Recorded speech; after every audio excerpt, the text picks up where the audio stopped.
हम लोग past continuous खत्म किए ना। आप लोग को होमवर्क करना है वो कर लेना है, ठीक। प्रत्येक स्ट्रक्चर में कितना सेंटेंस बनाना है? कितना बनाएगा? 10। समझ में आ गया ना? तो आज हम लोग आज उसके आगे पढ़ेंगे और वो हम लोग के पास है फ्यूचर कंटिन्यूअस टेंस। कौन है? फ्यूचर। तो थोड़ा लिख लेते हैं ना फ्यूचर कंटिन्यूअस टेंस। लिखते हैं फ्यूचर कंटिन्यूअस टेंस।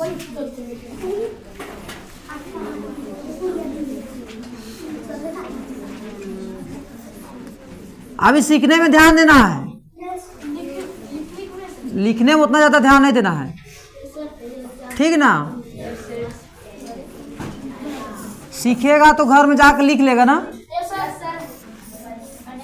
नहीं लिखना है लेकिन मेन पॉइंट का भी बस सीखने में ध्यान देना। तो हम लोग के पास क्या है? Future continuous tense. तो इसमें हम लोग क्या जानेंगे, कैसे जानेंगे? सबसे पहले जानो कि कहाँ छूट गया, हो जाएगा कि बढ़िया से बैठो ना, अच्छा से बैठो। तो फिर सबसे पहले जानो ना कि इसमें सेंटेंस किस प्रकार होता है। किसमें? किसमें? तो सेंटेंस इसका अंत में, जैसे मान लो कि सेंटेंस के अंत में रहा होगा, रही होगी, रहे होंगे, रहा होगा, इस टाइप का सेंटेंस रहता है। तो कौन सा टेंस का सेंटेंस रहेगा? किसका? जैसे एग्जांपल के लेते हैं, जैसे मैं खेल रहा हूंगा, तो रहा हूंगा है ना। तो बोलो किसका सेंटेंस है? फ्यूचर।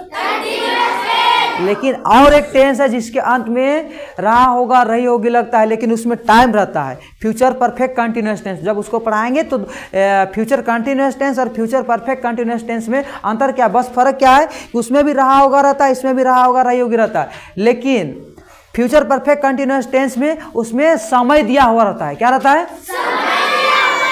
और इस टेंस में समय दिया हुआ नहीं रहता है। समझ में आया?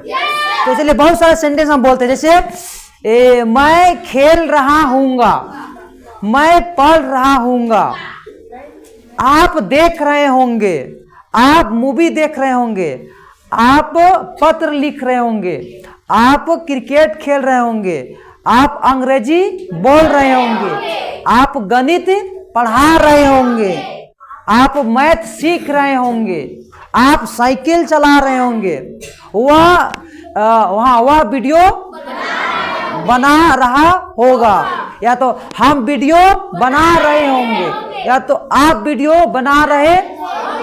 समझ में है ना? तो इस बहुत सारा सेंटेंस, और इसमें अलग अलग पर्सन का भी।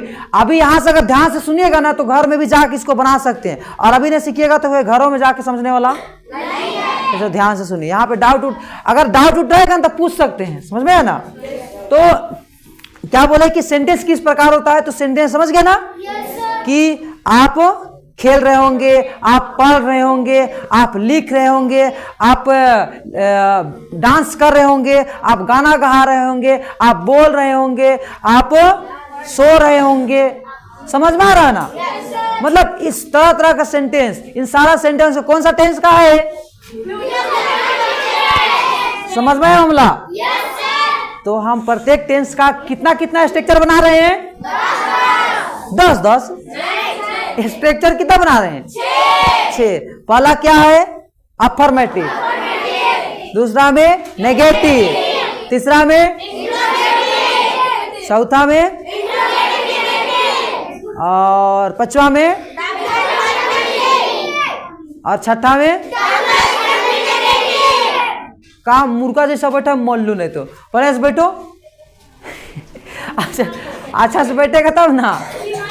हाँ तो अच्छा पलथी मार के बैठो अच्छा से। समझ में है ना? अब यहाँ घर में, हाँ घर में एकदम पथरा कर राजा जैसा बैठता है, जैसे वैसे बैठ रहा है। ये सब ठीक ठाक बात नहीं ना है ना? कल समझाए थे ना, आज फिर से वैसा गलती बार बार नहीं करते हैं। तो स्ट्रक्चर सबसे पहले सेंटेंस हम लोग के पास अफर्मेटिव स्ट्रक्चर कौन है? तो अफर्मेटिव स्ट्रक्चर का हम लोग का होता कैसे, देख लो यहाँ पे। पहले तो सब्जेक्ट होगा ही होगा, subject plus will be plus verb में ING.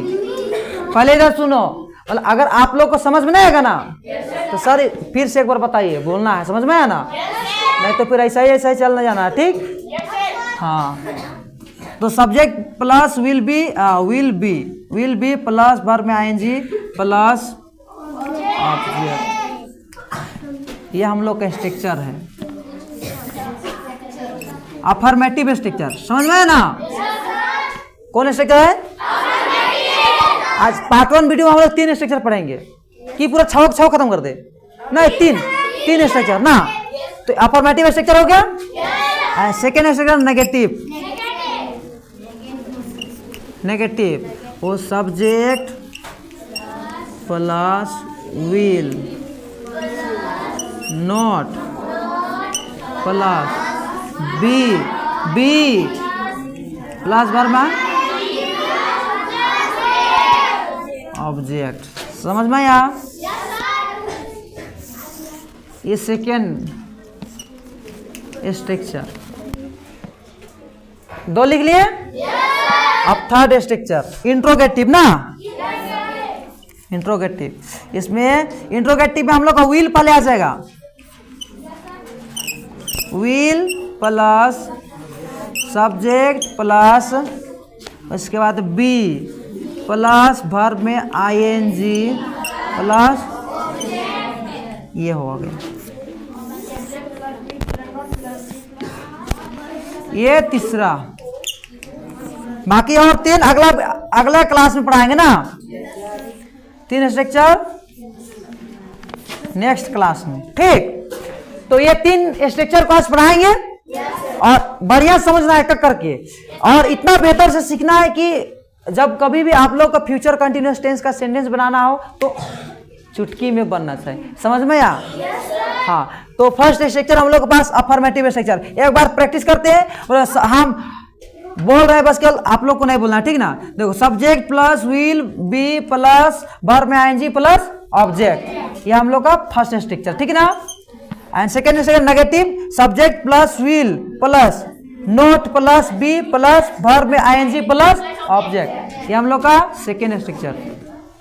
And third interrogative structure, will plus subject plus be plus verb में आईएनजी प्लस, ये थर्ड स्ट्रक्चर। और बाकी 3 स्ट्रक्चर अगला क्लास में। समझ में आया ना? ये पहला ये क्या क्या लिखे उसको समझ में आ गया ना? आप देखते हैं आगे, एक एक करके पढ़ाते हैं। हम लिख रहे हैं तो लिख लीजिएगा, देख लीजिएगा ना बाद में।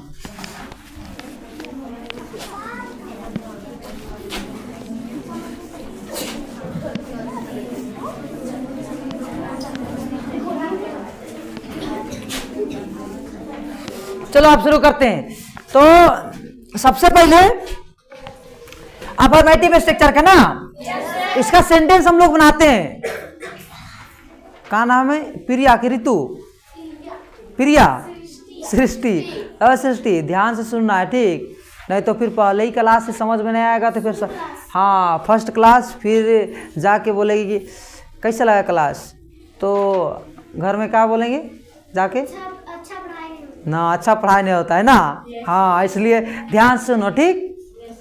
सुनाई दिया? हाँ, देखो इधर आओ। तो अफर्मेटिव स्ट्रक्चर का, अफर्मेटिव स्ट्रक्चर सेंटेंस हम एक एग्जांपल लेते हैं कि मैं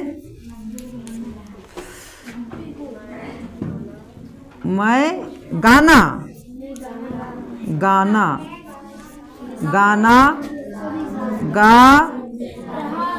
रहा हूँगा रे हूँगा। मैं गाना गा रहा हूँ। अब देखिए इसमें कि इसमें लास्ट में रहा हूँगा है ना, और साथ ही साथ तो ये अफर्मेटिव सेंटेंस है, तो अफर्मेटिव के यही स्ट्रक्चर को यूज करेंगे, ये वाला स्ट्रक्चर को यूज करेंगे और इसका इंग्लिश बनाएंगे। समझे? तो सबसे पहले हम लोग के पास क्या है? सब्जेक्ट तो हम बार बार बोलते हैं किसी चीज को कि कोई भी सेंटेंस को देखे तो उस सेंटेंस को बनाने के लिए सबसे पहले क्या देखना है, पहले सेंटेंस देखना है, क्या करना है, सेकंड पकड़ना है कि सेंटेंस कौन सा टेंस का है, थर्ड टेंस का तो है लेकिन टेंस में 6 गो स्ट्रक्चर होता है, उस 6 स्ट्रक्चर में से फिर किसका है, तो 6 स्ट्रक्चर में से फर्स्ट का है तो अफर्मेटिव का है ना, तो अफर्मेटिव, तो सब्जेक्ट में कौन है, मतलब माई को इंग्लिश में क्या बोलते हैं, आई। उसके बाद हेल्पिंग वर्ब क्या लगता है, क्या लगेगा, विल बी, क्या लिखेंगे, will be, I will be. उसके बाद में बाबू बताओ इसमें काम का हुआ था,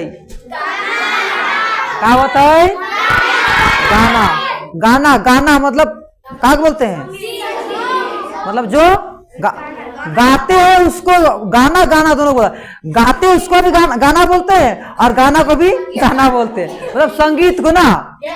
तो यहाँ काम का हो रहा है, गाना हो रहा है ना, गाने का काम हो रहा है, तो गाने के इंग्लिश में क्या बोलते हैं, सिंग, क्या बोलेंगे, तो यहाँ पे क्या लिखेंगे, सिंग, लिख दिया सिंग, भार में क्या जोड़ना है, सिंगिंग। उसके बाद ऑब्जेक्ट क्या है, म्यूजिक यानी गाना, तो उसको क्या बोलेंगे, सॉन्ग, तो आ सॉन्ग लिखेंगे, क्या लिखेंगे, आ सॉन्ग, तो आई विल बी सिंगिंग अ, मैं गाना गा रहा, समझ में आया, पीछे तरफ बाबू समझ में आया, हाँ चरनालो पार्टी नहीं तो हाँ समझ गए ना बाबू, भगत समझ गए ना, चलो बढ़िया बात है। तो आई विल बी सिंगिंग अ, आप बताइए इसमें से किसी को नहीं समझ में आया तो पूछो, अभी और 1-2 एग्जांपल देके बताएंगे उन्हें से। हाँ खड़ा हो जाओ, चलो का पूछना का है, पूछिए।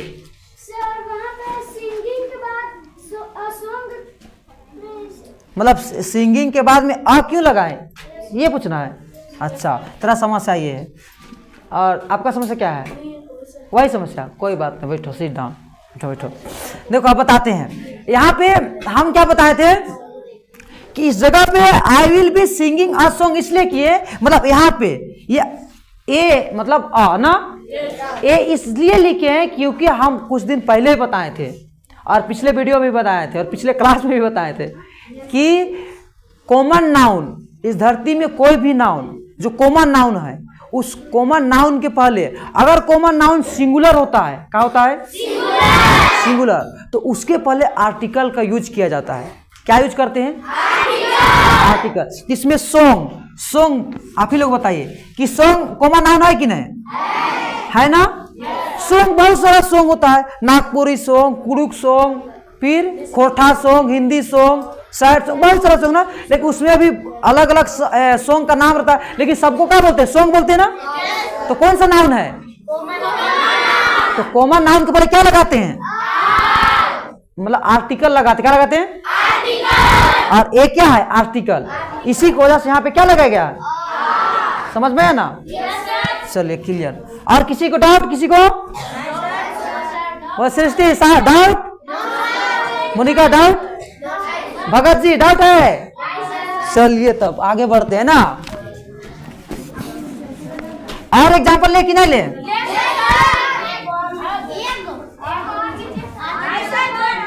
अच्छा एक हो ना, चलिए और एग्जांपल दे। हाँ मैं फुटबॉल, चलिए मैं फुटबॉल खेल रहा हूँगा, फुटबॉल खेल रहा हूँगा, खेल रहा हूँगा, मैं फुटबॉल, आप यहाँ पे देखिए, तो इसमें सेम सब्जेक्ट क्या है, इसमें मैं, इंग्लिश में क्या बोलेंगे इसको, हेल्पिंग वर्ब विल बी, क्या लगाएंगे, आई विल, तो आई विल बी, उसके बाद में काम क्या हो रहा है, क्या हो रहा है, खेलना, तो खेला इंग्लिश में क्या बोलते हैं, क्या जुड़ेगा, तो आई विल बी प्लेइंग, अब क्या खेल रहे हैं, तो I will be playing playing football.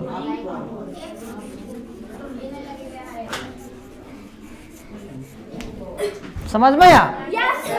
तो आई विल बी प्लेइंग। अब क्या बचा बताओ? क्या पढ़ाएंगे? Negative sentence. आप नेगेटिव सेंटेंस के लिए नेगेटिव स्ट्रक्चर पहले लिखेंगे ना? तो नेगेटिव स्ट्रक्चर क्या होता है जानिए। Subject plus will plus not be plus verb में प्लस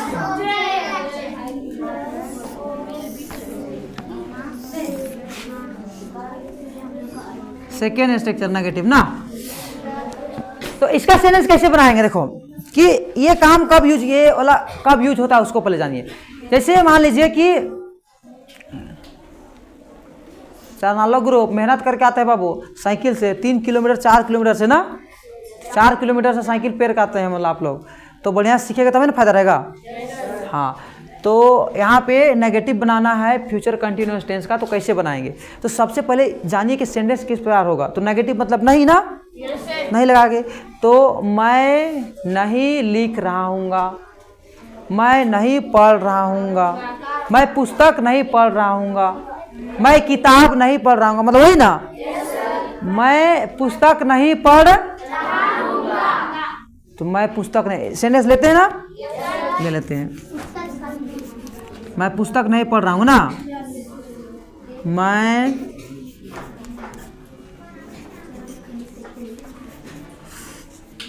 पुस्तक नहीं पढ़ रहा। चलिए समझ में आ गया ना कि मैं पुस्तक नहीं पढ़ रहा हूँ। आप लोग बताओ इसमें सब्जेक्ट कौन है? कौन है? मैं इंग्लिश में क्या बोलते हैं? आए तो लिख दे। चलिए लिख देते हैं। बोलिए हेल्पिंग वर्ब क्या लगेगा? विल। आप साथ नहीं हो रहा है तो नोट लगेगा ना, नोट। उसके बाद में बी लगेगा ना, बी। उसके बाद में वर्ब क्या हो रहा है इसमें? पढ़ना। पढ़ना इंग्लिश में क्या बोलते हैं? रीड। क्या लिखेंगे? रीड। तो रीड में क्या आईएनजी जुड़ेगा ना, आईएनजी जुड़ गया। और इसमें ऑब्जेक्ट क्या है? ऑब्जेक्ट इसमें क्या है? क्या है? पुस्तक। तो पुस्तक इंग्लिश में क्या बोलते हैं?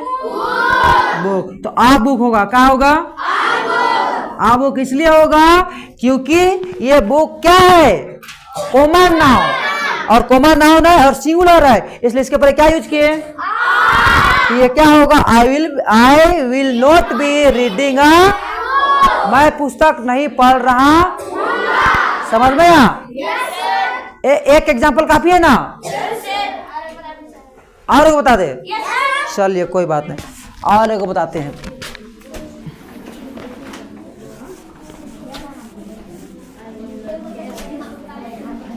आप ही लोग बोलिए, एक सेंटेंस बोलिए, आप लोग बोलिए।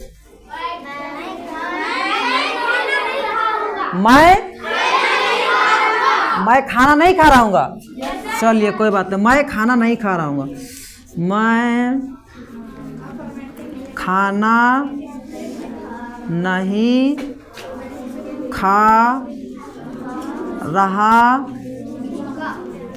हूँगा। मैं खाना नहीं खा रहा हूँ। बोलिए इसमें सब्जेक्ट कौन है? मैं। तो इसके लिए हेल्पिंग वर्ब विल। विल के साथ फिर बीच में फिर खाने काम कहाँ हो रहा है? ईट। तो आयन जुड़ेगा ना, क्या खा रहा है? तो यहाँ क्या जुड़ेगा? Food verb. तो I will not be eating. और हम बताते इसके बाद आर्टिकल हम नहीं लगाते, क्यों? क्योंकि हम उसने बताते कुछ नाउन है, नाउन नंबर में पढ़ाया जाता है कि कुछ नाउन के पहले आर्टिकल का यूज या उसका प्लूरल भी बनाया, इसका प्लूरल भी नहीं बनता है, इसके पहले आर्टिकल का भी यूज समझ में है ना? हाँ, क्लियर हो गया ना? बढ़िया होगा। तो interrogative structure will plus subject plus be plus verb ING plus object. एक एग्जांपल में हम लोग सेंटेंस आप ही लोग बोले ना कि क्या आप रांची जा रहे हैं, तो इसका हेल्पिंग वर्ब क्या है, तो क्या लगाएंगे, विल। उसके बाद आपके लिए यू, और यहाँ पे बी लगेगा ना, फिर बी। आप बी बढ़िया से लिखते हैं अच्छा से, विल यू बी। उसके बाद वर्ब क्या हो रहा है इसमें, जाने का, तो गोइंग,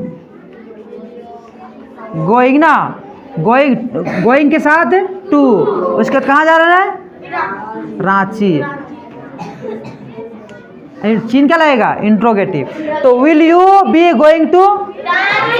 आप देखिए इसमें कि आप लोग सुने होंगे कि इंग्लिश का जो फर्स्ट लेटर स्टार्ट होता है वो कैपिटल लेटर से, तो कैपिटल से शुरू तो किए हैं और बीच में स्मॉल से, लेकिन बीच में तो यहाँ कैपिटल लिख दिए। तो क्यों, तो क्यों एक प्रॉपर नाउन का रूल होता है, proper noun always be return with capital first letter. यानी जो प्रॉपर नाउन होता है उसका फर्स्ट लेटर कैपिटल लेटर के साथ लिखा, मतलब फर्स्ट लेटर जो होता है उसको कैपिटल लेटर के साथ लिखते हैं। तो ये वाला, इसी की वजह से यहाँ पे आर क्या में लिखे हैं, कैपिटल में। समझ में आया, तो ये समझ में आ गया ना कि will you be going to Ranchi, क्या आप रांची जा रहे हैं। बाकी फिर से होमवर्क रहेगा आप लोग का कि इतना ही, प्रत्येक का 10-10 सेंटेंस बना के ना, और साथ ही साथ उसको क्या करना है, याद करना है। याद कर, ये करवाने के बाद, पढ़ाने के बाद में हम Hindi to English translation class करवाएंगे। कल है ना, तो कल पास्ट कंटिन्यूअस टेंस का ना, तो पास्ट कंटिन्यूअस टेंस का जो स्टूडेंट याद करेंगे उसको यहाँ पे खड़ा करेंगे और उसको ट्रांसलेशन करवाएंगे। समझ में है ना। हाँ, तो उम्मीद करते हैं कि कल आप लोग क्या कीजिएगा, याद कीजिएगा और होमवर्क करके आए। और कल पास्ट कंटिन्यूअस टेंस का हिंदी तो इंग्लिश ट्रांसलेशन रहेगा, ठीक ना। तो बाकी आज के लिए फिर इतना ही, तो होमवर्क बनाइएगा ना। हाँ, तो कौन कौन होमवर्क कीजिएगा, हाँ ये रेज योर हैंड, अपना हाथ खड़ा करो। हाँ, हम वीडियो में देख रहे हैं बाबू, और गार्जियन लोग को फिर देखते दिखाएंगे ना, देखेंगे क्या आए रे बेटा होमवर्क बनाओ, कह रहे नहीं पढ़ाती नहीं, वीडियो को डाल देंगे ना तब पता चलेगा। तो होमवर्क बनाएगा ना। हाँ, तो आज का क्लास कैसा रहा, बढ़िया समझ में है ना। तो 10-10 सेंटेंस बनेगा ना। नीचे कीजिए, हाथ नीचे कीजिए। तो कल 10-10 सेंटेंस तीनों स्ट्रक्चर का बनाना है, ठीक। बाकी आज के लिए इतना ही।